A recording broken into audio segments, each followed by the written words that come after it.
Providence update. Because I know some of you guys love this shit. I love it. So, I've just been spending a bit of time with Providence. And under normal circumstances, she'll sit in my hand and she'll eat sunflower seeds and broken nuts and things like that. If I give her these, she's running all over the place burying. She won't eat nothing, she's just going to go berry, berry, berry, berry, berry. So she's obviously burying for the advent of her young, making manifest from that nesting box. She wants to ensure that she's got plenty of food for them.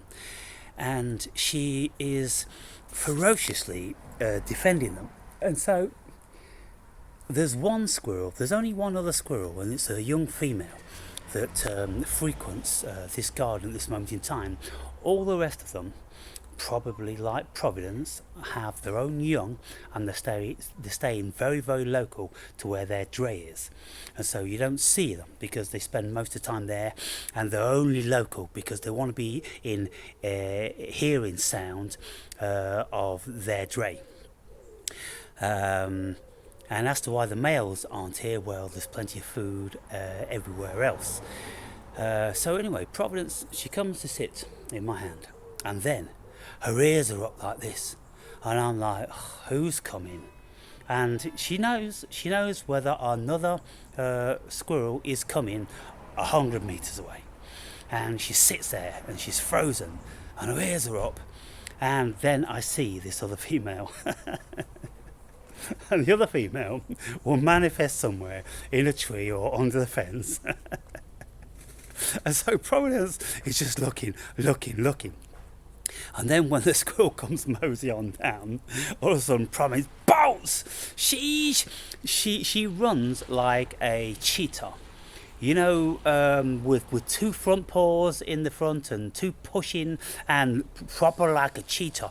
And she's bolting, pulling herself on the ground, really to get near this, other female. And she will chase her to the end of the earth. She chases her right up into the canopy of the trees, and she's often gone for 5 minutes after. She's making triple, quadruple sure that the threat to her food is gone. So Providence comes back then, and lo and behold, the other female squirrel comes moseying on down.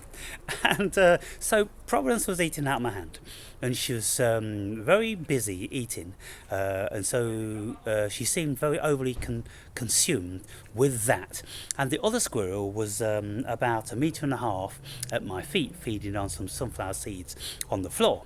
Now I went to pick up one nut out of my hand to give it to this other squirrel, but Providence, she's diving all over my hands, and she's really clawing me, drew blood in 5 places. And she's got her teeth on my fingers, like you know, she's kind of like, you know, you're fucking with me now, you're really fucking with me.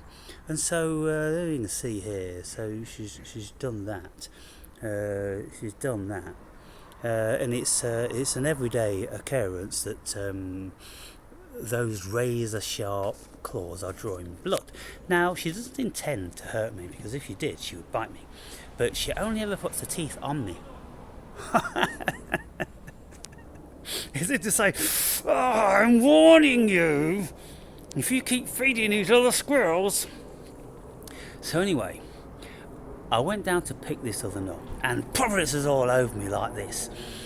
And there's no way that she wants me to feed the other squirrel. She's very, very protective and jealous. And anyway, Providence is eating, and then she thinks, fuck it, I've had enough of this bitch down there. She's taking the piss, coming close to my food source. So Providence dives off my hand and bolts after her again, then chases her up into God knows where, and then she's gone for another 5 minutes, and then she comes back down again. And so anyway, Providence was bored with the sunflower seeds and the raisins, because this is what she wants. She wants to bury this shit all over the place, but I don't give her this stuff all the time, because that's all she does. She just runs around burying this shit. And when she was younger, it was a beautiful thing, because she'd just sit on my shoulder. And I'd look at her and she'd lick the end of my nose, and just she used to like doing that, just like nibbling my nose, and then she'd have a sniff and all that different sort of stuff, and it was nice. And then she'd have a play after, and she'd run around my body, and I'd pretend to fight with her and wrestle with her, and she'd do all that stuff. But now she's a mum, she's in a different mental dimension, seriously protective, and it's all about food. All about food and protecting her young, which of course is millions of years of evolution. So I can't gripe about that. And I know she's a beautiful soul, and when her young have grown up and she's no longer caring for them, then she'll come back to her playful self, I'm sure. So anyway, she's in there now, and she's in the new house. Now, because that house wasn't that sturdy, it was tending to slope down a little bit. So I got up on the wheelie bin, and as soon as I brought the wheelie bin over, then Providence is like, what the fuck's going on now? So Providence was on the fence, and then she's up in the bush, and then she's on top there, and she's looking at me, and then she bolts in the house, and then her head comes out. What's going on? What's going on? What's going on? And I'm like, oh, just fucking balancing the house out so it's flat, so your babies are not all falling down to one fucking corner. And so I put a couple of nails in under that, and she went inside, and she hasn't been out since. So I haven't seen her make the transition, but it appears now that that's where the young are. And so I've been calling her and go, hey, Prof, come on, what's she doing? What's she doing? But, she's busy being a mum.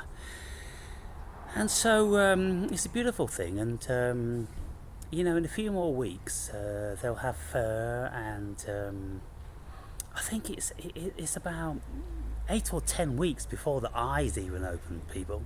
And then when their eyes open, then they start to get a little bit exploratory, but they can't explore because I don't think they'll be able to claw up the very smooth wood within this house. And this house, you can see, it's about 10 inches before it gets to the top there. And I built it like that to ensure that the young couldn't all be falling out, because there's too many cats around here. And so the only time that they are going to be coming out is when Providence, brings them out, or they're big enough to jump up and climb out onto the carpet and then start to feel their way around. But I was watching a Robert Sapolsky video, and I watched quite a lot of Robert Sapolsky.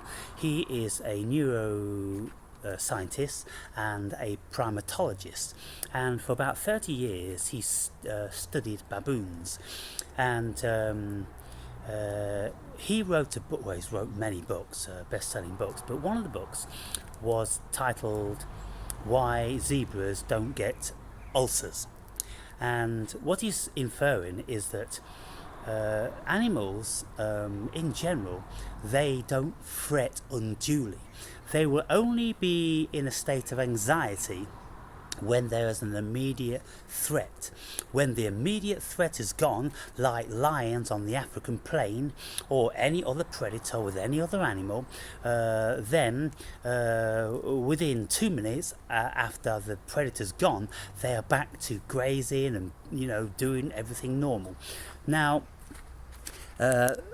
unlike human beings, as soon as we get agitated and we feel out of sorts, we will carry that stress. Our bodies, our amygdala will continue to produce the cortisol, which is the fight or flight hormone, and so we will be in an extended level of stress.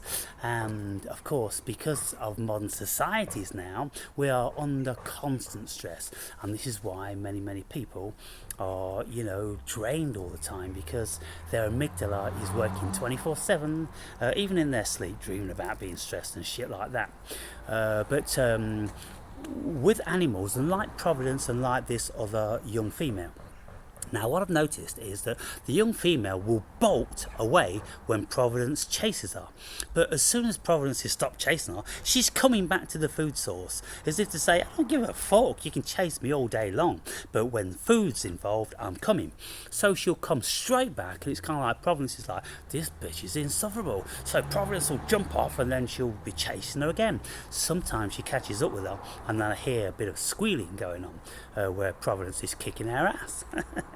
And it's quite something, because Providence isn't a big squirrel. A month or 6 weeks ago, I thought, wow, Providence has really come of age, and he's a male, he's a big male, he's a strong lad now. But now she's lost at least a third of her volume, and she's back down to this skinny little female thing. And this other female isn't that smaller, and so it doesn't have anything to do with the size, it's to do with this. And Providence is fiercely defending her territory, and so that is the thing that's giving her energy, and that's the thing which is enabling her to be the chaser, the pursuer, rather than the pursued. And on occasion, this young female, she does actually turn round and start chasing Providence. And so that's quite something to see. But generally, Providence wins, because Providence has got this switch turned on, and it's a protective mode, of course, governed through millions of years of evolution. It's a very powerful thing, and it gives her the edge, because she's prepared to go that extra mile, of course, because she's got young to protect, whereas the female, she's just out grazing for some food. And so, Providence, what do you do? Are you pissed off now? Are you pissed off at me? She gets out of sorts when I go up there now. She's kind of like, don't be fucking with my babies. And, here's the thing, people. I put up a video and I said the funniest thing, and I was laughing heartily because I was standing on the wheelie bin, and I put the phone into this bigger house to see if there was any babies in there, and Providence came out, and she makes this funny growling noise, and she was grabbing at the phone and being really protective. And because I know she's got lots of faces, and this is the thing that people won't understand. You would know if you've got a dog, or maybe even a cat. Cats have lots of faces. So when your cat's pissed off, when your cat wants to play, when your dog, is hungry and begging and wants to play and all different sort of stuff. They've got lots of faces, haven't they? Or squirrels have too, believe it or not. So I can see lots of faces in Providence, and when I am training the camera right up by her babies, she's looking at this camera. If that camera comes near my babies one more time, and that's why I'm laughing heartily.